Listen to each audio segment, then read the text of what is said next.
It was a crisp Friday evening at Lumiere, the crown jewel of rooftop dining in the city. Crystal chandeliers cast golden light across marble floors. The skyline outside shimmered in the glass walls, and a string quartet played gentle, haunting notes that floated between candle-lit tables. Wealth was the scent in the air, perfume, wine, power. At table 4, seated like royalty, was Lawrence Hemsworth III. His name was a headline in every financial magazine: billionaire investor, hedge, fund titan and heir to an oil empire. Tonight, he wore a custom Italian suit stitched with his initials, a gold watch that caught every flicker of light, and a thin smirk that never seemed to fade. Across from him was his date, barely in her 20s, all bright laughter and diamond earrings, sipping something vintage she couldn't pronounce. The table was surrounded by quiet deference. No one interrupted Hemsworth. The staff knew to stay quick and invisible, like ghosts with trays. And yet, it was Ava's section. Ava Johnson, mid-20s, thoughtful, composed, had been working at Lumiere for over a year. She moved like she had a metronome in her spine, steady, practiced, never rushed. Her natural poise often caught people off guard, but she didn't work for compliments. She worked to help her mother through cancer treatment, juggling double shifts, late nights and community college during the day. As she approached table 4 with the same grace she gave to every guest, she straightened her black apron and offered a polite smile. "Good evening, Mr. Hemsworth," she said gently. "Would you like to hear tonight's chef's specials?" He didn't lift his eyes from his phone. With a sigh, he raised one hand, not to greet but to stop her. "You people are all the same," he said loudly enough for nearby tables to hear. "Can't go 2 seconds without interrupting." Ava blinked. Her smile faded. For a second, she thought she misheard him, but his voice had been too clear, too intentional.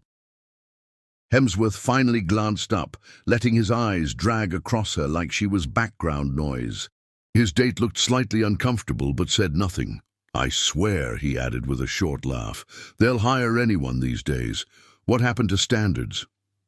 A man at the next table glanced over, then quickly looked away. A woman near. The bar put down her fork. The air changed, not loudly, not instantly, but like glass cracking beneath pressure.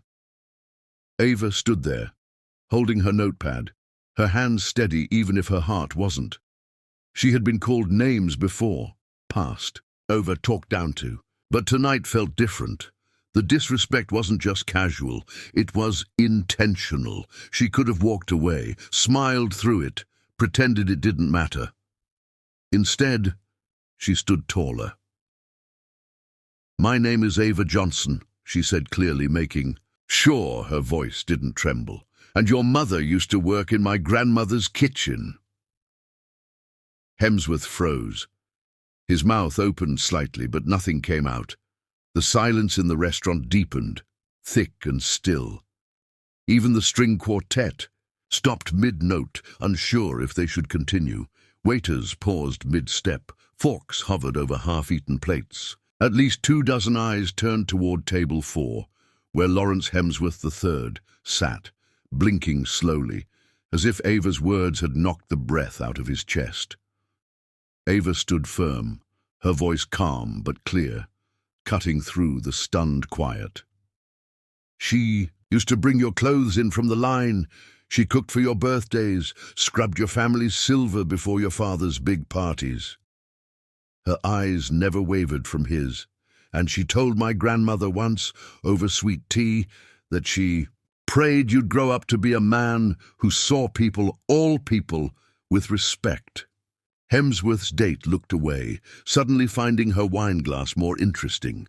Her posture stiffened. Ava softened just a little, not out of fear, but because she knew who she was. "I'm not here to shame you. I just wanted to serve your table like I do everyone else's, with dignity." The words landed like thunder, not shouted, not dramatic, but impossible to ignore. It wasn't anger.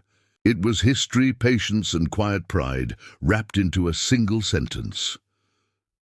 From the back of the room, someone cleared their throat. Then, from a corner booth, came a single clap. And another. A slow ripple of applause began to spread. Not the loud, performative kind, but the kind that came from people who recognized courage when they saw it. Diners looked at Ava with new eyes, nodding, acknowledging. A few murmured things like, "Well said," and "She's right." The manager, watching from behind the bar, didn't move. He knew any interruption now would only make things worse. And besides, part of him wanted to clap too. Hemsworth sat there frozen, cheeks slightly red, lips parted. For once, he had nothing to say. Later in the kitchen, Ava stood near the sink, taking a moment to breathe.